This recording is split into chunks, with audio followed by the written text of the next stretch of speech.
Hello, I'm the Cartoon Gentleman, bringing you Organized Chaos.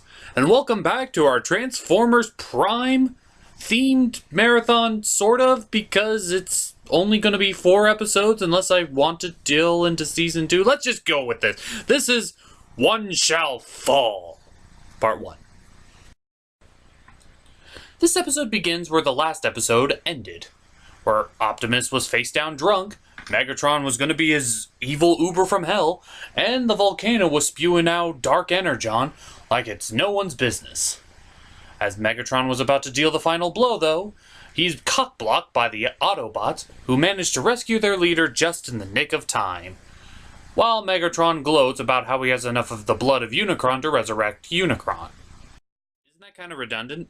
I mean, that's just like saying I'm going to use my blood to resurrect myself. Or I'm going to use Commando's blood to resurrect him.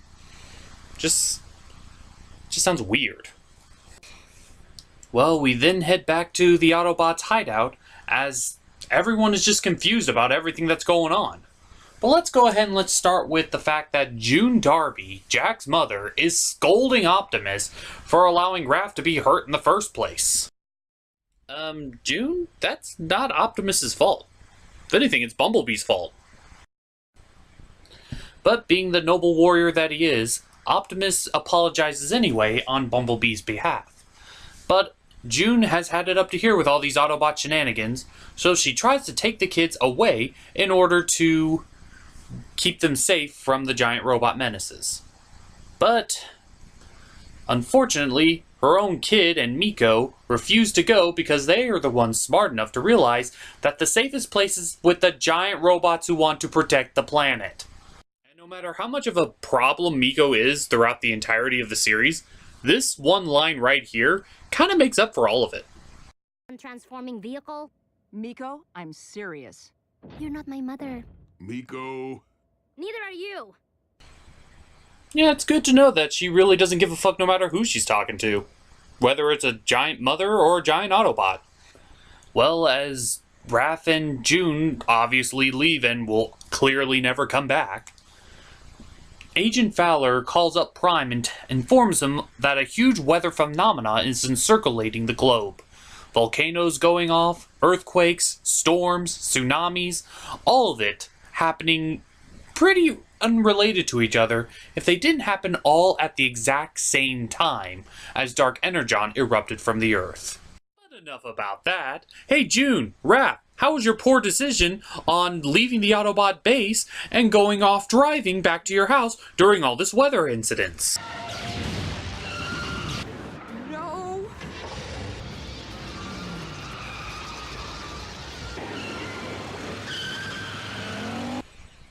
Yeah, about that well.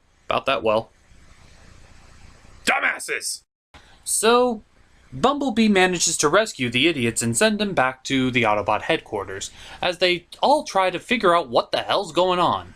Why the blood of Unicron is erupting from the core. Why the magnetic poles is causing all these things to happen. What the hell's going on? Meanwhile, Megatron is busy trying to figure things out himself. Trying to figure out why he's getting so much stronger and where all this dark energon came from. None of it is adding up, until Ratchet makes a discovery. Listen.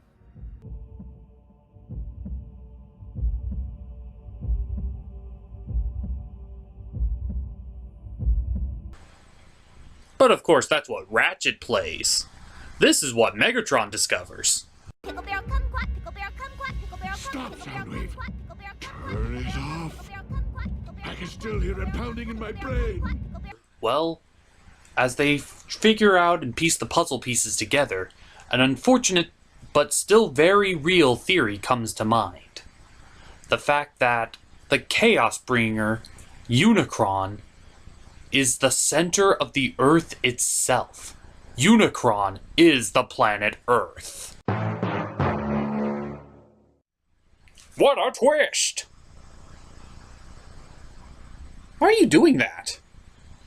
So, coming to the same conclusion himself, Megatron decides to get on the robot Satan's good side and tries to become his herald in order to win points.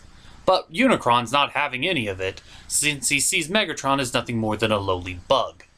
And he senses the power of Optimus Prime, so he immediately rushes to him in order to snuff out the last of the Primes. And Megatron is left thinking, what should I do now? So the spirit of an all-powerful robot devil is on his way to attack Optimus Prime as we speak. I wonder how he's going to go about doing the dirty deed. Unicron may be one, but we all are Unicron. Ah, so Unicron's weapon of choice is to do a quick parody of the Matrix and having 1,000 versions of himself attack Optimus all at once, leaving him, as well as us, on the edge of our seats as the story cuts off. Leaving us once again to wonder what's going to happen to Optimus now. Seriously, this is the second fake-out of his demise that we've seen in 2 episodes. That's cutting things a little close, don't you think? Regardless, I withhold my opinions on what I should grade this episode, for it is part 1 of 3. And technically 4 if you count the first episode building up to these 3 parts. But regardless, I will say this. If you're expecting a lot of action this episode, don't get your hopes up. It's mostly just a lot of exposition and filler. We see genuinely how Unicron is going to be the ultimate destruction of the planet once he decides to do his morning stretch, and then poof, Earth goes to dust. We see the general scale of the danger that's going to happen, but we are still left wondering what is going to happen next. And to do that, you must tune in next week as I review part 2. So, I'm the Cartoon Gentleman. I brought you organized chaos, and I gotta be prepared for the end of the world.